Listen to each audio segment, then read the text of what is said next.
정말 더는 못 참겠어요. 깨진 건 접시가 아니라 가족의 마음이었습니다.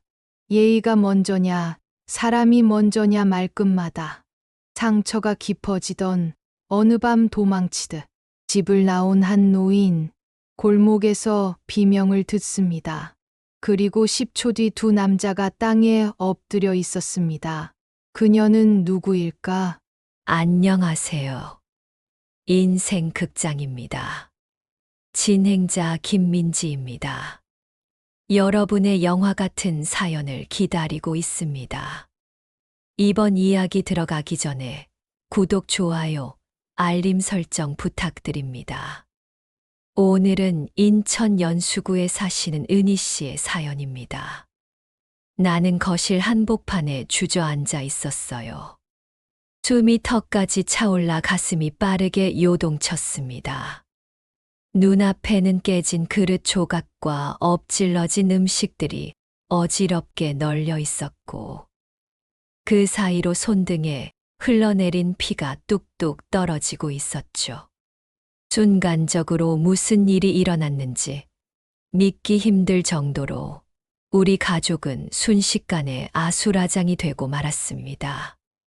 정말 더는 못 참겠어요. 그녀의 눈에는 분노와 서러움이 뒤섞여 눈물이 그렁그렁 맺혀 있었죠. 제 아들 성훈이는 지연이 뒤에 어쩔 줄 모르고 얼어붙은 듯 서 있었습니다. 방금 전 지연이의 손바닥이 제 뺨을 세차게 때렸을 때 짜릿한 충격이 아직도 뺨에 남아 있었어요. 나는 손으로 화끈거리는 볼을 감싸쥐었지만 그보다 더 아픈 것은 가슴속 깊이 파고드는 며느리의 말이었습니다. 어머니한테서는 인간적인 따뜻함이라고는 찾아볼 수가 없어요. 대체 어떻게 평생을 그렇게 냉정하게 살 수가 있어요? 지연이의 목소리는 절규에 가까웠습니다. 그녀의 말이 비수처럼 제 가슴에 꽂혔습니다. 저도 모르게 두 손이 부들부들 떨렸지만 쉽게 반박이 나오질 않았어요. 제 뒤편에서 손주 은별이가 놀란 얼굴로 울음을 터뜨렸습니다. 그 어린 눈에 비친 할머니와 엄마의 싸움이 얼마나 큰 충격일지 상상조차 할 수 없었습니다. 그만들 해, 제발! 하고 외쳤지만 이미 엎질러진 물이었습니다. 제 앞에는 며느리가, 뒤에는 아들이 있었지만 그 순간 저는 한없이 고립된 느낌이었죠. 온몸이 굳어붙은 채 머릿속은 새하얘졌습니다. 한때 목숨보다 소중히 여겼던 가족이 어쩌다 이렇게 서로에게 상처를 주게 되었을까요? 그때 현관문 너머로 이웃이 웅성이는 소리가 들려왔습니다. 소란을 들었는지 몇몇 이웃들이 걱정스레 밖에 모여 있는 것 같았어요. 창피함과 절망감이 몰려왔습니다. 평생 남들 앞에서 흐트러진 모습을 보인 적 없던 제가 지금은 이웃들 앞에 가족 싸움이나 벌이는 노인이 되어 있다니요. 차라리 꿈이길 바랐지만 이건 엄연한 현실이었습니다. 나는 떨리는 숨을 몰아쉬며 지연이를 바라보았어요. 그녀 역시 저를 쏘아보는 눈빛이 흔들리고 있었습니다. 잠시 정막이 흘렀죠. 그리고 지연이가 한마디를 내뱉었습니다. 이런 집 구석에서는 더 못 살아. 그 말에 제 심장이 철렁 내려앉았습니다. 지연이는 눈물을 훔치며 돌아서더니 방으로 들어가 버렸어요. 아들 성훈이는 저를 쳐다봤지만 아무 말도 못하고 입술만 깨물고 있었습니다. 저는 바닥에 깨진 유리 조각을 멍하니 바라보았습니다. 발밑에 놓인 가족 사진 액자가 깨어져 있었어요. 환하게 웃고 있는 우리 가족의 옛 모습이 금이 간 유리 너머로 아프게 반짝였습니다. 불과 몇 달 전만 해도 이런 파국은 상상조차 못했습니다. 그때 우리 가족은 적어도 겉보기엔 평온했으니까요. 저는 올해 60을 훌쩍 넘긴 평범한 노년의 여성, 한 가정의 어머니이자 이제는 손녀까지 둔 할머니입니다.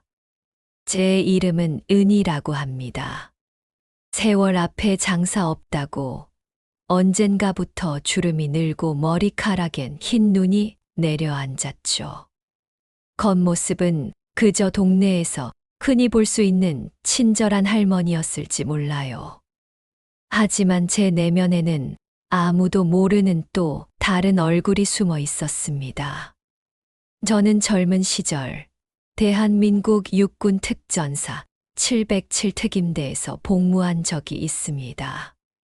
지금은 다 지나간 예실이지만 당시 저는 여자란 이유로 결코 봐주지 않는 혹독한 훈련을 견뎌낸 몇 안 되는 여군 중 하나였어요. 20대의 저는 키는 작아도 눈빛만큼은 누구보다도 결연했던 기억이 납니다. 하얀 호랑이 마크가 달린 군복을 입고 남자 대원들과 똑같이 구르고 뛰면서 이를 악물었던 시절이었죠. 안 되면 되게 하라. 장관들의 구령이 아직도 귀에 생생합니다. 죽을 만큼 힘든 지옥 훈련도 버티면 언젠가 끝이 오는 법. 저는 그렇게 악착같이 버티며 제 한계를 뛰어넘곤 했습니다. 돌이켜보면 제가 그렇게까지 강해질 수 있었던 건 제 안에 뜨거운 꿈과 사명이 있었기 때문이에요. 여자도 나라를 위해 싸울 수 있다는 걸 증명하고 싶었고, 제 자신이 선택한 길에서 도망치고 싶지 않았습니다. 707 특임대 최초의 여군 중 한 명으로서 받았던 관심과 부담도 적지 않았지만, 저는 누구보다도 열심히 훈련에 임했습니다. 낮에는 사격과 공수훈련, 밤에는 삐라 한 장 보이지 않는 어둠 속에서 침투훈련. 몸은 만신창이가 되어도 제 눈빛만은 늘 살아있었죠. 그 덕분에 동기들과 상관들 사이에서 제 별명은 작은 호랑이였습니다. 제가 얼마나 자부심과 책임감을 가졌는지는 이루 말할 수 없습니다. 하지만 군인으로서의 삶에는 희생도 따랐습니다. 젊은 날 저는 사랑하는 사람도 잃었죠. 제 남편 성훈이의 아버지도 군인이었습니다. 저와 같은 특전사령부 소속이었지만 전투병과는 아니었어요. 그이는 저보다 2살 많았고 훈련 중 부상을 입고 군 병원에 입원해 있을 때 처음 만났습니다. 강인한 사람인 줄 알았던 그는 병실에서 어린아이처럼 겁을 내고 있었죠. 제가 밤새 간호하며 같이 있어주곤 했는데 그러면서 정이 깊어졌습니다. 둘 다 군인이니 이해할 수 있는 부분도 많았지요. 결혼 후에도 한동안은 함께 군 복무를 이어갔습니다. 그런데 우리가 갓 30을 넘겼을 때 남편은 훈련 사고로 세상을 떠나고 말았습니다. 낙하산 강화 훈련 중 발생한 예기치 못한 사고였어요. 그날 제 인생의 하늘도 함께 무너져 내린 기분이었습니다. 남편을 잃은 뒤 저는 한동안 삶의 의욕을 잃었습니다. 당시 품속에 1살 남짓 되던 아기 성훈이가 없었다면 어떻게 견뎠을지 모르겠습니다. 아이를 안고 매일 울부짖으며 다짐했어요.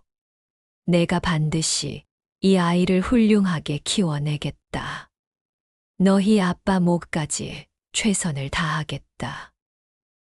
그리고 저는 제대하기로 결심했습니다. 군에 남아있다면 남편의 빈자리가 매 순간 떠올라 너무나 괴로웠을 테니까요. 그 결정적인 사건은 작년 추석 때 일어났습니다. 서울에서 맞는 첫 명절이었고, 저는 며느리 지연이와 함께 차례상을 준비하고 있었죠. 이른 새벽부터 일어나 전이며 잡채며 음식을 만들기 시작했는데, 손이 많이 가는 일이니 은근히 지연이의 도움이 필요했습니다. 하지만 한창 부엌에서 분주하던 와중에도 지연이는 안방에서 나오질 않았어요. 지연아, 혹시 은별인 이제 괜찮니? 부엌 일 좀 같이 할 수 있을까? 제가 최대한 부드럽게 방으로 들리도록 말했어요. 잠시 후 지연이가 은별이를 안고 나왔습니다. 제가 뭐부터 하면 될까요? 어머니? 벌써 시간이 꽤 됐네. 너 친정에도 가야 하니 우리가 서둘러 맞춰야 할 것 같구나. 저는 내가 부칠 테니 너는 나물 묻혀줄래? 저는 재료들을 가리키며 일을 나누어 주었습니다. 지연이는 고개를 끄덕이며 나물 무치기에 들어갔어요. 한동안 말없이 각자 음식 준비에 몰두했습니다. 프라이팬에 전을 부치는 제 등 뒤로 들려오는 건 나물을 무치는 사각사각 소리와 손녀의 옹알거림뿐이었죠. 그런데 얼마 지나지 않아 지연이가 갑자기 움직임을 멈추더니 흐느끼는 듯한 소리를 냈습니다.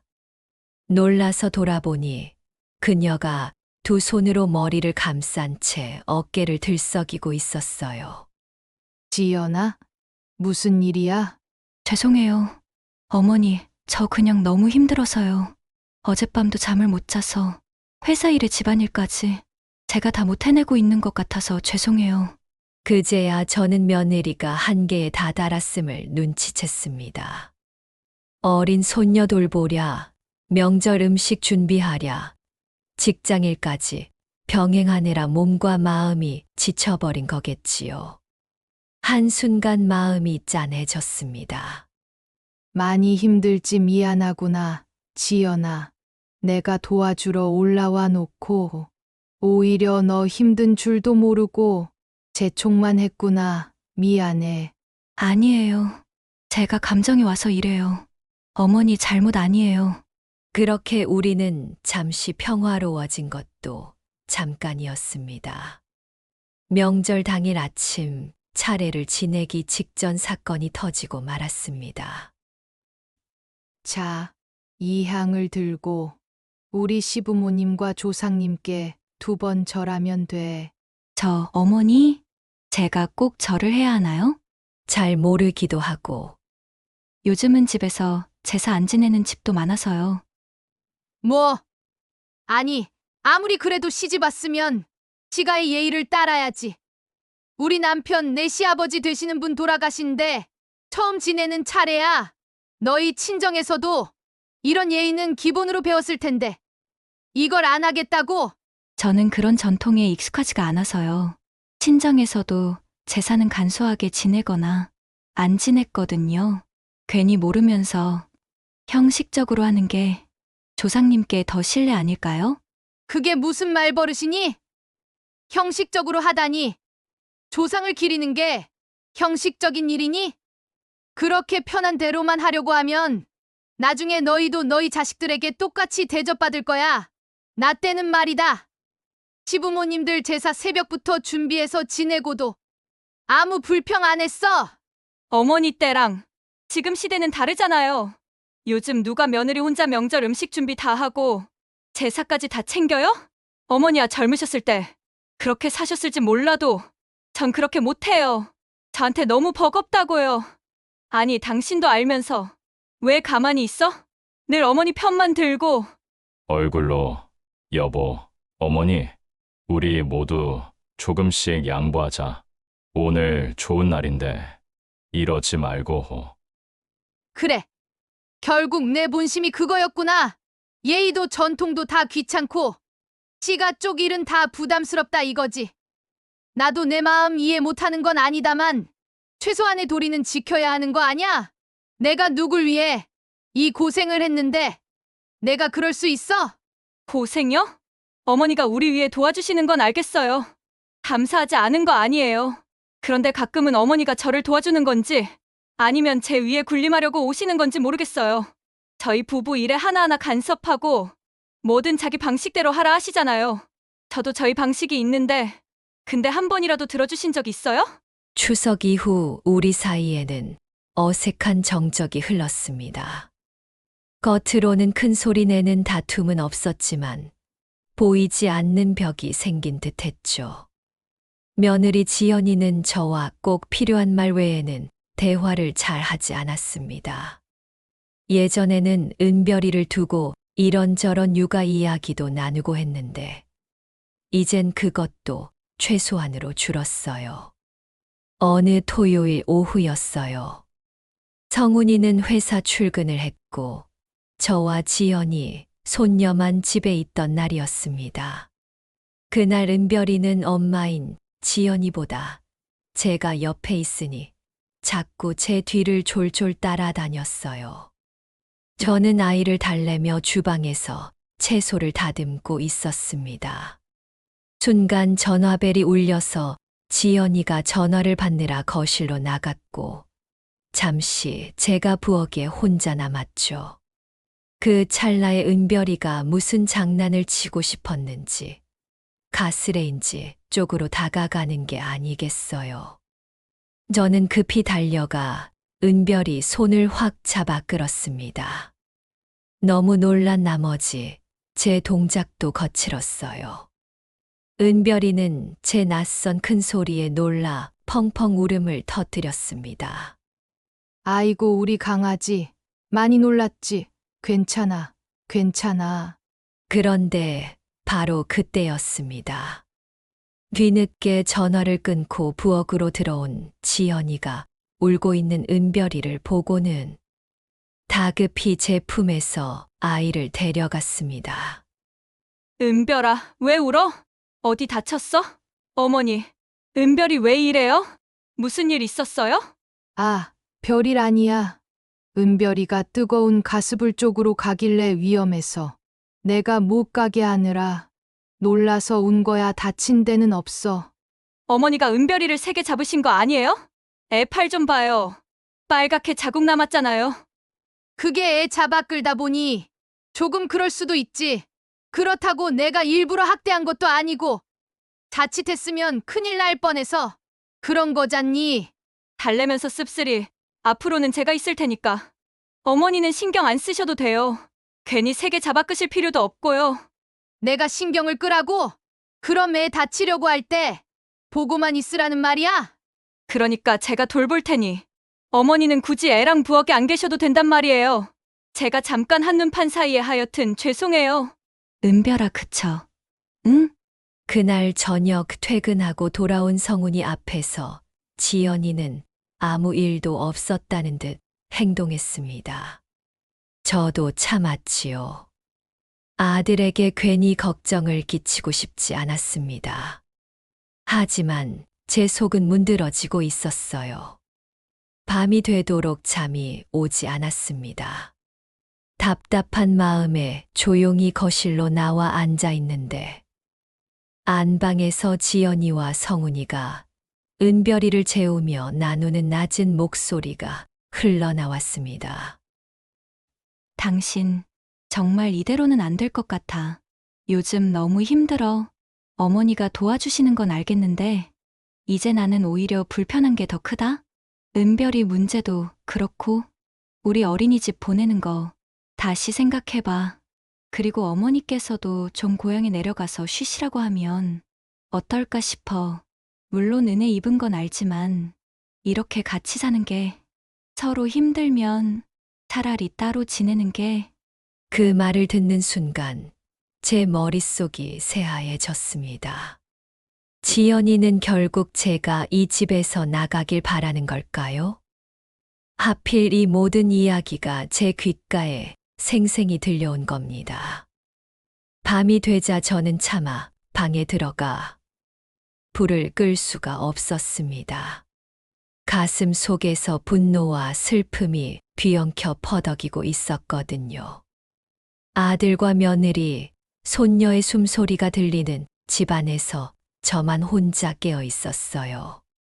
어둠 속 거실 소파에 앉아 있으니 오늘 일들이 주마등처럼 스쳐 지나갔습니다. 며느리 지연이가 제 뺨을 때리던 순간 그녀의 눈에 담긴 증오와 분노가 잊히질 않았습니다. 내가 정말 그렇게나 그녀에게 몹쓸 시어머니였을까요? 자문해보지만 쉽게 답이 나오지 않았어요.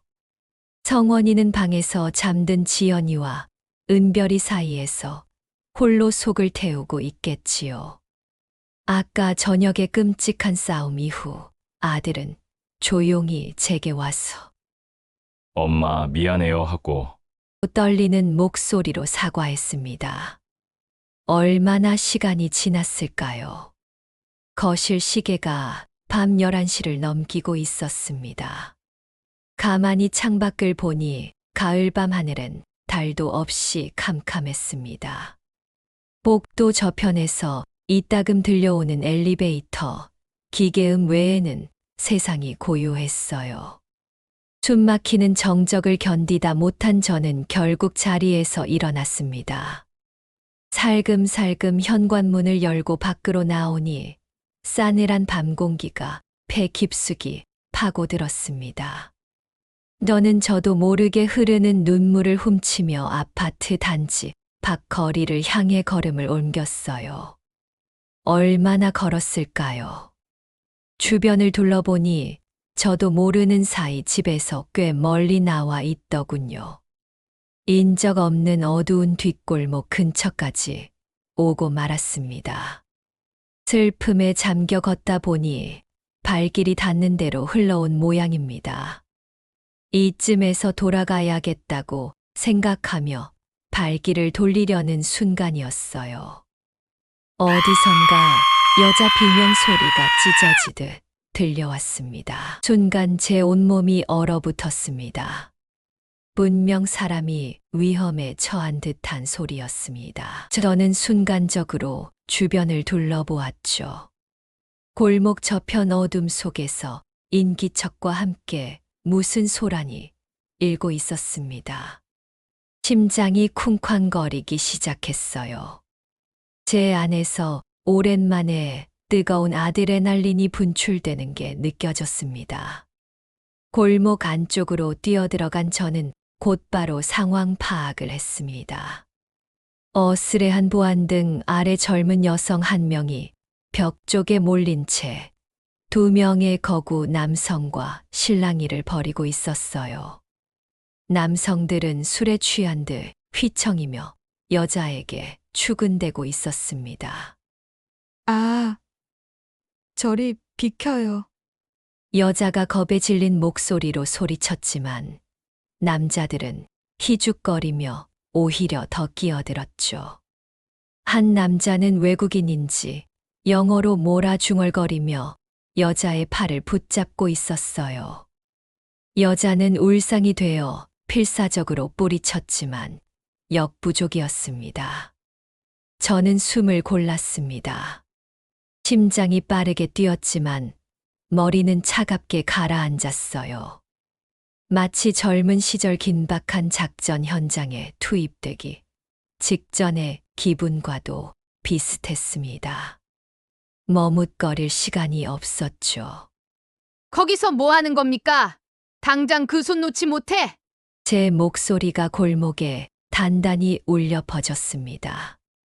세 사람 모두 제 쪽을 놀란 눈으로 바라보더군요. 지금 당장 그 아가씨에게서 떨어지라고!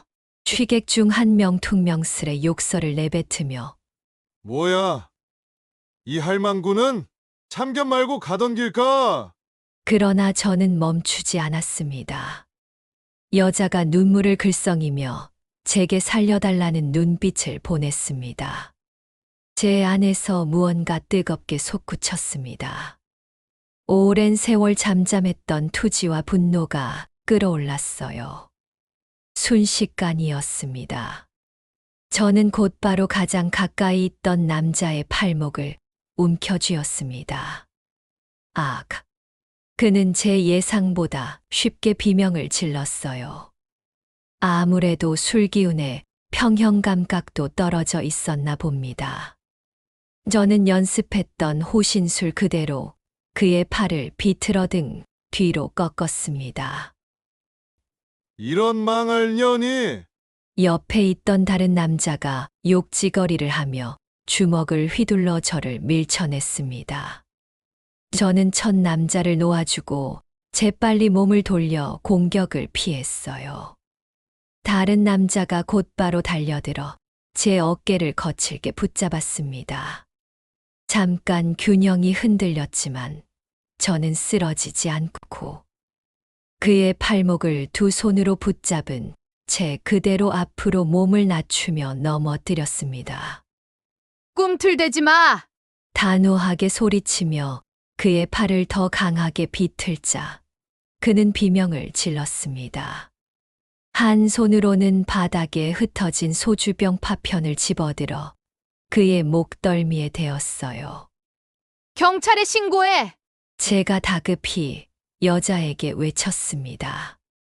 여자는 그제서야 정신을 차린 듯 떨리는 손으로 휴대폰을 꺼내 들었어요. 몇 분이 영겁처럼 흐른 뒤 골목의 사이른 불빛이 요란하게 비춰졌습니다. 경찰이 도착한 겁니다. 저는 그제야 남자의 팔을 놓아주며 자리에서 일어섰습니다. 온몸에 힘이 풀리는 느낌이었어요. 할머니, 괜찮으세요? 어디 다치신 데는 없나요? 저는 그제야 제 왼손 등에 유리 파편에 긁힌 상처가 나 피가 흐르는 것을 알아차렸어요. 별거 아니에요. 괜찮습니다. 떨리는 숨을 고르며 고개를 드니 저 구석에 웅크리고 서 있던 젊은 여성이 저를 향해 눈물 범벅이 된 얼굴로 달려왔습니다. 정말 감사합니다. 감사합니다. 할머니 아니, 아주머니세요. 할머니라 불러도 할 말은 없지만 뭐 어때요? 많이 안 다쳤어요? 경찰이 제게 신원과 상황을 물었고 저는 간단히 대답해 주었어요. 그냥 산책하다 일이 벌어져서 도왔을 뿐입니다. 별로 대단한 건 없어요. 그렇게 말하면서도 제 내면은 오랜만에 느끼는 투철한 사명감과 에너지로 끓어오르고 있었습니다. 비로소 실감이 났습니다. 제가 방금 2명의 청년을 상대로 싸워 이겼다는 사실이요. 내 안에는 아직 이렇게 뜨거운 불꽃이 살아 있었습니다. 넘어 서로에게 다가서다. 그로부터 1시간쯤 후 저는 경찰서에서 조사를 마치고 밖으로 나섰습니다.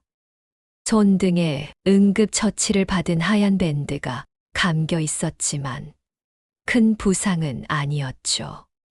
경찰서 문 앞에는 아들 성훈이와 며느리 지연이가 와 있었습니다. 두 사람 다 달려와 저를 부축하며 연신 제 상태를 살폈습니다. 엄마, 어디 다치셨어요? 정말 괜찮아요? 어머니, 이게 대체 어쩌다 저희는 경찰한테 간신히 말씀 듣고 깜짝 놀랐어요.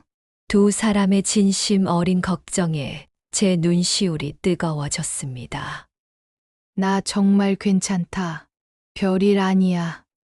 지나가다 보니 어떤 처자가 위험에 처해서 그냥 돕다 보니 이렇게 됐네. 지나가다 돕다니요? 경찰 말씀이 엄마가 그 깡패 같은 남자 둘을 상대한 거라던데 어떻게 엄마 혼자서? 어머니, 설마 그냥 행정병 이런 게 아니라 정말 특전사 대원이셨다고요? 글쎄 말이다. 나도 내 손에 그런 힘이 남아있는 줄 몰랐어. 사실 나 젊었을 때 군대 있었던 거 알지? 그때 특전사에서 배운 게 좀 도움이 됐나 보다. 집으로 돌아오는 차 안에서 우리는 많은 이야기를 나누었습니다. 경찰서로 향하며 느꼈던 차가운 공기와 달리 차 안의 분위기는 조심스럽지만 따뜻했습니다. 엄마, 왜 그동안 한 번도 군대 얘기를 안 했어요? 난 엄마가 군에 있었다는 것만 알았지. 그렇게 대단한 부대인 줄은 정말 몰랐어. 말 안 해도 별 상관없다고 생각했거든. 다 지난 젊은 날의 일이라 여겼지. 그리고 너한테 굳이 그런 힘들었던 얘기하고 싶지도 않았어. 어쩌면 내가 너무 꽁꽁 숨겨둔 걸지도 모르겠구나. 707 특임대에서 내가 뭘 겪고 배웠는지, 그리고 내 아버지를 어떻게 만났고 잃었는지, 너희에겐 그동안 말하지 않았지만, 이제는 알아도 될 것 같구나. 그리하여 저는 차 안에서 제 지난날 이야기를 들려주었습니다. 특전사 훈련에 지원했던 젊은 시절의 패기, 힘들었던 훈련들과 얻은 훈장들, 그리고 내 아버지와의 사랑과 이별까지 최대한 담담하게 풀어냈죠. 성훈이와 지연이는 숨죽이며 제 말을 들었습니다. 먼저 입을 연 건 지연이었습니다. 어머니 정말 존경스러워요. 그동안 저희가 너무 무지했고 또 죄송해요. 제가 어머니 마음도 모르고 함부로 대하고 상처드린 거 생각하면 어떻게 사과드려야 할지. 아니다, 지연아. 내가 사과할 거 없어. 오히려 내가 미안하지. 내가 너무 오랫동안 마음을 닫고 살았던 것 같아. 겉으론 강한 척 하면서 사실은 외롭고 힘들 때도 많았는데 그걸 솔직하게 드러내지 못했어. 그러다 보니 너희한테도 늘 엄하게만 굴었고 참 어리석었지. 미안하다. 아니에요. 어머니, 제가 철없었어요. 어머니가 어떤 마음으로 우리를 위해 애써주셨는지 헤아리지 못하고 제 입장만 내세웠어요. 정말 죄송해요. 지연이는 결국 참았던 눈물을 쏟았습니다. 저는 그런 지연이를 꼭 끌어안았습니다. 얘야, 울지 마라. 나도 잘못했다. 옆에서 성훈이가 조용히 훌쩍이며 말했습니다. 엄마, 나도 죄송해요. 엄마가 이렇게 마음고생하는 줄도 모르고 난 그저 두 사람이 알아서 잘 지내길 바란다고 생각만 했지. 중간에서 제대로 다리 역할도 못했어. 나 때문에 정말 미안해. 아니다. 내 잘못 아니야. 엄마가 더 현명했어야 했는데. 성훈아, 그동안 말 못한 게 있는데. 엄마는 말이다. 엄마는 내가 내 아들이어서 항상 고맙고 대견했어. 나 혼자 널 키우느라 엄하게 군 것도 사실이고. 그래서 너랑 충분히 정을 나누지 못한 것도 알아. 근데 난 늘 널 끔찍이 사랑해왔다. 그거 하나는 꼭 알아줬으면 한다. 저를 와락 끌어안으며 저희 모자모제는 그렇게 한참을 부둥켜 안고 울었습니다. 지연이도 그런 우리를 바라보며 눈물을 훔치고 있었어요. 그렇게 우리는 차 안에서 오랫동안 쌓인 감정들을 모두 쏟아냈습니다. 마침내 서로의 진심을 확인한 우리는 다시 집으로 함께 들어갔습니다. 똥 트는 새벽, 우리 가족은 누구랄 것 없이 따뜻한 차 한 잔을 둘러앉아 마시며 조심스레 웃음을 나눴습니다. 세 식구가 나란히 식탁에 앉아 함께 아침을 맞이한 지도 어느덧 몇 주가 흘렀습니다. 그 사이 우리 가족에게는 작은 변화들이 찾아왔죠. 무엇보다도 집안의 공기가 한결 부드러워졌습니다. 예전에는 서로 눈치 보며 말을 아끼던 우리가 요즘은 허심탄회하게 대화하려고 노력하고 있습니다. 며느리 지연이는 전보다 환한 얼굴이 되었어요. 한 번은 이런 적도 있었습니다. 어린이집 문제로 갈등했던 우리는 결국 은별이를 다음 달부터 반일제 유치원에 보내기로 합의했습니다. 대신 오전에는 제가 돌보고 오후에만 보내는 걸로 했죠. 유치원 첫 등원 날, 지연이는 제 손을 꼭 잡고 말했습니다. 어머니, 은별이 픽업은 제가 일찍 퇴근해서 할게요. 어머니는 오후엔 푹 쉬세요. 손녀는 제가 책임질게요. 그 말에 저는 고마우면서도 살짝 아쉬운 기색을 지었나 봅니다. 아, 물론 어머니께서 데려오고 싶으시면 언제든 말씀하세요. 저희는 마주 보다가 함께 웃음을 터뜨렸습니다. 이제 우리는 이렇게 서로 마음을 터놓고 조율할 수 있게 되었습니다. 얼마 전부터 저는 동네 복지관에서 운영하는 여성 호신술 강좌 봉사에 나가기 시작했습니다. 경찰서에서 있었던 일 덕분에 복지관 관장님이 제 옛 경력을 아시고선 청소년과 주부 대상 호신술 수업을 한번 해주지 않겠냐고 제안하셨거든요. 처음엔 망설였지만 가족들이 등을 떠밀어줘서 용기를 냈습니다. 지연이와 저 사이의 거리도 많이 좁혀졌습니다. 어느 휴일 저녁, 우리는 함께 시장에 가서 장을 보고 음식을 만들었습니다. 이번에는 제가 며느리의 방식을 많이 따랐어요. 장을 볼 때도 예전엔 무조건 손 많이 가는 재래식 반찬들만 고집했는데, 이젠 지연이가 좋아하는 샐러드나 파스타 재료도 카트에 담았습니다. 명절 준비도 마찬가지입니다. 다가오는 추석에는 차례를 간소하게 지내기로 했어요. 전 부치는 노동 대신 온 가족이 먹고 싶은 음식을 각자 한 가지씩 만들어 식탁에 함께 앉아 나누기로 합의했습니다. 제가 먼저 제안한 변화였고, 지연이는 놀라면서도 몹시 기뻐했습니다. 어머니께서 이렇게까지 이해해 주실 줄 몰랐어요. 정말 감사해요. 감추려 웃으며 고맙긴. 나도 편하고 좋지. 은별이도 할머니와 엄마가 환하게 지내는 걸 느끼는지 요즘 따라 방긋방긋 잘 웃습니다. 저는 손녀와 더 많이 놀아주려고 아이 놀이도 새로 배우고 있어요. 지연이는 가끔 제게 현대 육아 서적을 건네주곤 합니다. 어머니, 예전에 이렇게 하시던 거 요즘은 이렇게들 하신대요. 그래, 한번 볼까 하고 기꺼이 배우려 한답니다.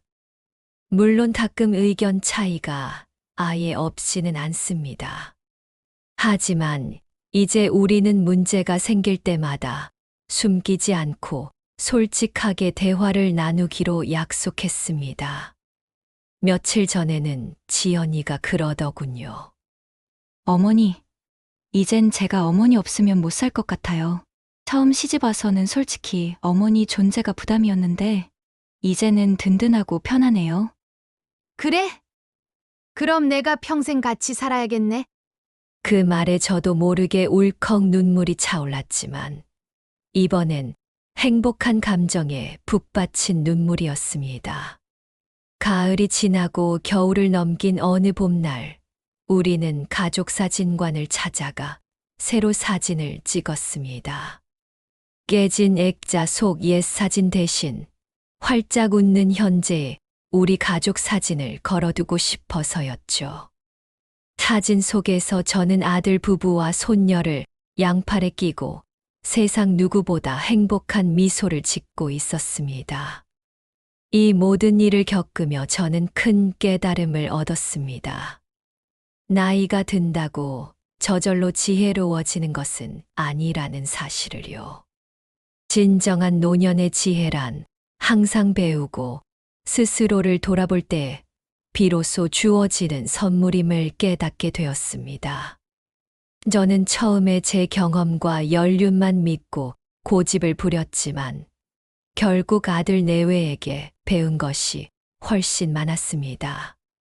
용서는 서로에게 상처를 주고받은 사람들이 다시 손을 맞잡게 해 주었고, 화해는 응어리졌던 마음을 녹여주었습니다. 가족이기에 더 깊이 상처 주기도 하지만, 가족이기에 끝내는 치유할 수 있다는 진리를 몸소 느꼈습니다.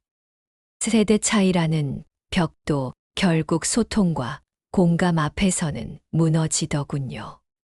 저와 지연이는 살아온 시대도 다르고 가치관도 달랐습니다. 하지만 기본적으로 가족의 행복을 바란다는 마음은 같았습니다. 그 공통점을 찾아 서로 한 발씩 다가섰을 때, 비로소 세대 간의 골이 메워지기 시작했습니다. 무엇보다도 저는 이번 일을 통해 제 자신을 다시 발견했습니다. 한때 특전사 대원이었던 나는 나이가 들며 힘도 열정도 다 잃었다고 생각했지요. 그러나 가족을 지키기 위해서라면 그 어떤 일도 해낼 수 있다는 의지와 사랑이 내 안에 여전히 살아있다는 걸 깨달았습니다. 삶은 끊임없는 배움의 연속이라는 말을 이제야 실감합니다. 80평생을 살아도 가족 앞에서 우리는 때로 서툰 존재들일지 모릅니다. 하지만 자신의 잘못을 인정하고 상대를 이해하려 노력하는 한 어떤 갈등도 서서히 해결의 실마리를 찾아간다는 걸 믿게 되었습니다. 노년의 삶은 결코 뒷방으로 물러난 시간이 아니었습니다. 오히려 지나온 시간의 의미를 되새기고 그 지혜를 나누며 새로운 시작을 만들어갈 수 있는 황금기였지요. 저도 용기를 내어 변화하고 배우니 이렇게 삶이 다시 반짝이고 있습니다. 사랑하는 가족과의 갈등은 생각보다 어느 가정에서나 일어날 수 있는 일인지도 모릅니다. 저처럼 뒤늦게 깨닫기 전에 먼저 손을 내밀 용기를 낸다면 더 빨리 화해의 길이 열리겠지요. 혹시 오늘 이 이야기를 듣는 당신이라면 어떨까요? 당신의 가정에서는 서로에게 솔직한 진심을 전하고 계신가요? 지금 마음에 떠오르는 그 가족에게 미뤄둔 한마디를 전해보는 것은 어떨까요? 지금 제 이야기를 들으며 혹시 자신의 삶을 돌아보게 된 분이 계시다면 부디 주저하지 말고 먼저 손을 내밀어 보시라고 조심스레 권하고 싶습니다. 이제 제 인생 극장의 한 막은 이렇게 마무리되었습니다. 하지만 또 다른 막이 오르고 있겠지요. 저 멀리서 손녀 은별이가 웃으며 저를 부릅니다. 그 애가 자라서 이 이야기를 기억해 줄 날이 올까요? 저는 천천히 손녀에게로 걸어갑니다. 마음속에는 더 이상 후회나 미움이 없습니다. 가족을 향한 사랑과 새로운 희망만이 가득할 뿐입니다.